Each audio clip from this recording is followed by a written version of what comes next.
Star Wars Theory has the biggest channel on YouTube that's related to Star Wars, and he's someone I recently became aware of. And he had something really interesting to say about why great stories matter. Now, he was specifically talking about Star Wars and film, but I found everything that he said perfectly applies to literature as well. I always loved movies, and Star Wars for me was one that my parents always talked about, even before I saw it when I was a kid. And so when I actually did see it, I was immediately in love. So you can apply that exactly the same to books. As long as I can remember, I was into movies, but I was also into great books, great stories. Again, everything he's saying, although it's specific to film, it applies in the broader context of the great stories that really stick with us. This character of Luke Skywalker, he didn't know where he belongs. He was confused about everything. Everything was just, the world was just too big. The galaxy was too big for him. And I feel like that really resonated with me, especially That's how I felt as a too. 6 year old. Everything is just huge. This world, where do you belong? What's your path? No, it's such a good point. Luke Skywalker speaks to so many of us because he's just this dumb farm kid. And all of a sudden, he's thrown into this bigger world. He's completely unprepared for it. He doesn't know what he's supposed to do. It's the perfect sort of protagonist that young people can latch onto. And I felt exactly the same way. I saw Star Wars closer to when it came out because I'm a bit older than Star Wars Theory, but that doesn't matter. Our reaction's the same. Great stories will speak to you no matter how old you are or when you were born. And that image of him looking out to the twin suns was just such a monumental moment for me as a kid because I'm like, this guy gets it. This guy's me. This guy's going through what I'm going through. And it's funny, no matter how old you get, that moment is timeless because there's always a moment in your life where you don't know the path. And that's just the definition of a perfect protagonist right there. This guy gets me. He's going through what I'm going through. If you can't relate to the protagonist of a story, that story will never be one of the great ones that really sticks with us. We don't all have the answers. And I think that's something that George Lucas did amazingly with his films, with Star Wars in particular, was he was able to make the audience, the person watching, feel so connected to it. And so when I was 6 years old, or around that time in 1996, Ooh, I feel old now. when my parents showed Star Wars to me for the first time, I connected with that character. And I connected with my dad and my mom. That's another great point because truly great stories aren't just for kids. Sometimes people use the term family film disparagingly or to say that, because it's a family film, it doesn't matter as much. It's just for families. But no, that actually means it matters more. If a film or a story is able to speak to everyone, that means it's more valuable. It's something fundamental that every single person can relate to. It's including everyone in the audience, not just a particular slice of the population. Not that there's anything wrong with genre films that are just going to appeal to certain groups. Some of those are really fun and really interesting. But the truly great legends, the ones that matter, the ones that are going to stay with us for years and years and centuries, they're the ones that bring you closer together as a family, that help you relate better with other family members and friends. And then, going a little older, I wasn't really popular at all. I didn't have many friends at Relatable. all. And so Star Wars for me was a really special thing. It was a place I could escape to and have fun and see myself in a different light. And when times would get tough in life, I would think, what would Luke Skywalker do in this situation? What would my heroes and my favorite characters do in these particular situations in life? That's also the sign of a great protagonist. It should be a role model. Anyone who's worth looking up to, who's worth thinking about in terms of what would they do? What would they dig deep and find in their hearts in these tough situations?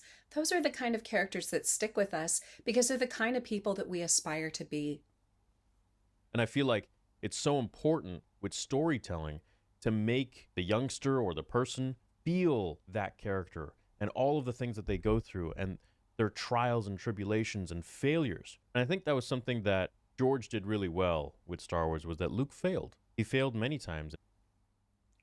Yes, there are so many films and TV shows these days that have these protagonists who are like already good at everything and they're so wonderful. And there's even characters in the show whose only job is to tell you how wonderful the protagonist is.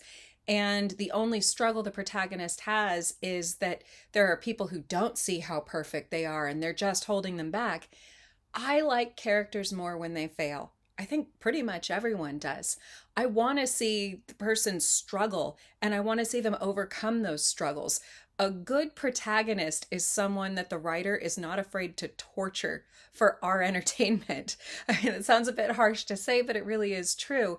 A good protagonist should suffer in the way that ordinary people suffer, because then it tells us, you know what, if this character can get through it, if they can come through on the other side, so can you. And so it teaches you so many different things.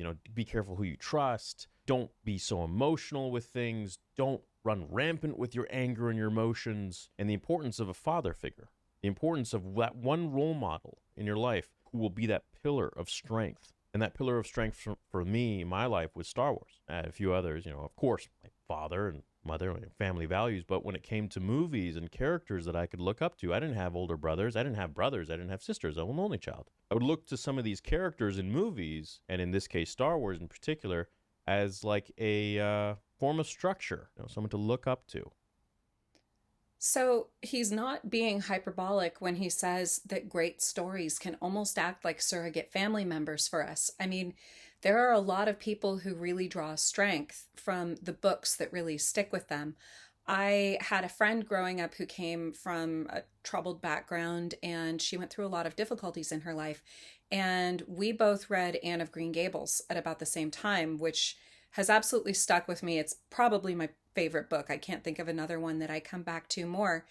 And the way that Anne described coming from a pretty difficult background, kind of bouncing around from different foster homes where she wasn't treated very well, and then finally ending up with a loving family, that really served as an inspiration for this girl that I knew. And it was someone that she honestly looked at like a sister. And that's not crazy. And it shouldn't be awkward for people to admit that. These characters can matter so much to us. And that's why it matters to really just keep those great stories around. These truly great characters have things to teach us in many ways that are just as important as things that we can live from flesh and blood human beings.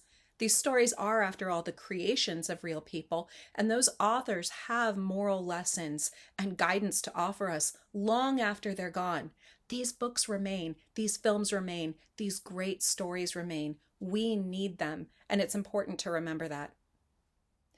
So I've only responded to a few of the main points in that video that I found most relevant to the idea of great stories as a whole, but I really recommend that you check out the whole thing.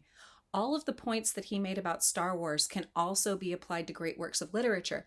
In fact, later on in the video, he talks about how Anakin really just needed a role model and that he is this warning about someone who follows bad examples, falls in with the wrong crowd, trusts the wrong people, and what he really needed was a friend. He needed a father figure. I'm currently reading Treasure Island with my kids right now as a bedtime story, and you could say the exact same thing about the character of Jim Hawkins.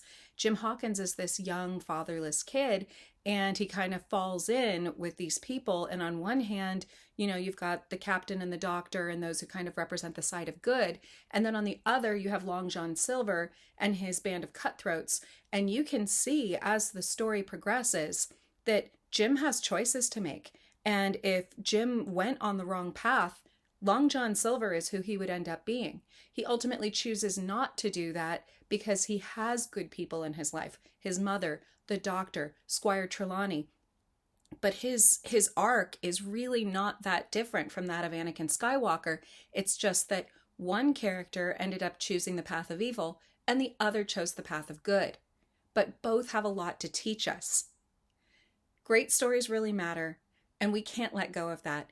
I know that at the end of the video, Star Wars Theory got a little bit sad about the fact that films like that aren't being made anymore, but I think we can look on the bright side that, films like that can always come back in the future, and the ones we really love, the ones that matter, they never went away in the first place.